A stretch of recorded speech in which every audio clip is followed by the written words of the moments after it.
a love worth writing for by Weston Ford. The late afternoon sun stretched long shadows across the town of Sweetwater, casting a warm, golden glow over the bustling streets. Clara Hathaway adjusted her bonnet, shielding her eyes as she stepped out of the mercantile. Her basket was heavy with provisions, flour, sugar, and a spool of blue calico she'd splurged on to make herself a new dress. At 23, Clara had resigned herself to a quiet life running her late father's modest ranch, nestled in the rolling hills outside town. But deep down, she longed for adventure and, though she hardly admitted it, someone to share her life with. As she walked toward her horse, she caught sight of a stranger by the livery. He was tall and broad-shouldered, his dusty hat pulled low over piercing blue eyes that scanned the street with a wary confidence. His worn boots and trail-worn clothes suggested he'd seen more miles than most, and the revolver holstered at his hip marked him as a man who knew how to handle trouble. Clara paused, curiosity prickling at her. Sweetwater didn't often see strangers, and when it did, they rarely looked as intriguing as this one. "Good afternoon, Miss Hathaway," called Sheriff Grady, snapping her attention back to the present. The aging sheriff tipped his hat as he passed. Clara nodded politely, mounting her horse and casting one last glance toward the stranger. He was speaking with the stable hand, his deep voice carrying faintly on the breeze. Then, with a quick pat on her mare's neck, Clara rode out of town, leaving the stranger behind. 2 days later, Clara found herself face to face with the mysterious man. He had ridden up to the ranch unannounced, his horse lathered, and his expression serious. "Hello," he began, tipping his hat. "My name's Jake Callahan. I'm looking for work, and the livery stable owner said you might be hiring." Clara folded her arms, studying him. He looked less imposing now, though no less rugged. His shirt was patched but clean, his boots polished despite the dust. Clara didn't miss the way his eyes softened when they met hers, nor the faint tension in his jaw that hinted at a man used to rejection. "I could use another hand," Clara admitted cautiously. "But I'll warn you, Mr. Callahan, it's honest work here. No room for troublemakers." Jake nodded solemnly. "I'm here to work, Miss Hathaway. Nothing more, nothing less." She hesitated for only a moment before extending her hand. "Welcome to the Hathaway Ranch, Mr. Callahan." Over the following weeks, Jake proved himself invaluable. He repaired the barn roof, corralled stray cattle, and even fixed the old windmill that had stubbornly refused to work for years.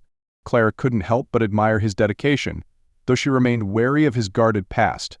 One evening, as they worked side by side mending a fence, Clara finally ventured a question. "You've traveled far, haven't you, Mr. Callahan?" Jake paused, the hammer in his hand stilling. "Far enough," he replied cautiously. "And what brought you here?" she pressed, her tone light but curious. He looked at her then, his blue eyes searching hers. "I've done things I'm not proud of, Miss Hathaway, but I'm looking to start fresh. Thought a quiet town like Sweetwater might be the place to do it." Clara nodded, sensing the weight behind his words. She didn't pry further, respecting the boundaries he'd drawn. Instead, she offered him a small smile. "Everyone deserves a second chance, Mr. Callahan." His lips quirked upward in a faint smile, and for the first time, Clara saw a glimpse of the man beneath the guarded exterior.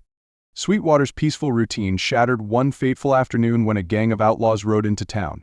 Clara had gone to the mercantile to pick up supplies and found herself caught in the chaos as the gang, led by a ruthless man named Cyrus Briggs, began looting and terrorizing the townsfolk. Jake was in the blacksmith's shop when the commotion started. He stepped out to see Cyrus's men waving guns and shouting threats. His jaw tightened as he scanned the street and spotted Clara, her face pale but her posture defiant, as she shielded a frightened child behind her. Without hesitation, Jake strode forward. "Let the lady be," he called, his voice calm but firm. Cyrus turned, his eyes narrowing at the interruption.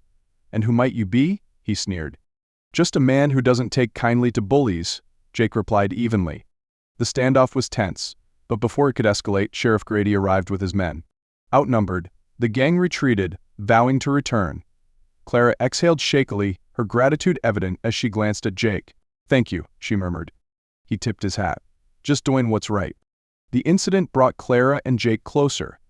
As they worked together to fortify the ranch against potential trouble, their conversations grew deeper, their laughter more frequent.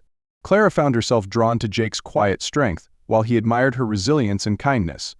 One evening, under a blanket of stars, Jake finally spoke the words he'd been holding back. "Clara, I never thought I'd find a place that felt like home. But this ranch, you've given me something I didn't think I'd ever have again." Her breath hitched, her heart swelling at his earnest confession. "You've brought life back to this place, Jake? And to me." He reached for her hand, his touch gentle yet firm. As their eyes met, the barriers between them crumbled, and Jake leaned in, capturing her lips in a tender kiss. It was a promise, unspoken but deeply felt. When Cyrus Briggs and his gang returned a week later, they were met with more resistance than they'd anticipated. Jake, Sheriff Grady, and the townsfolk had prepared, standing united to protect Sweetwater. The ensuing confrontation was tense but brief, with Cyrus and his men ultimately fleeing into the wilderness. In the aftermath, Sweetwater returned to its quiet routine. Jake, now a trusted member of the community, found himself more settled than he'd ever imagined possible. And Clara, her once lonely ranch now bustling with life, realized she'd found not just a partner but a love worth fighting for. On a crisp autumn morning, Jake proposed, slipping a simple silver band onto Clara's finger. As they stood together on the ranch's sunlit hill, overlooking the land they both cherished, Clara knew their story was just beginning. Together they would build a future as enduring and beautiful as the western landscape around them.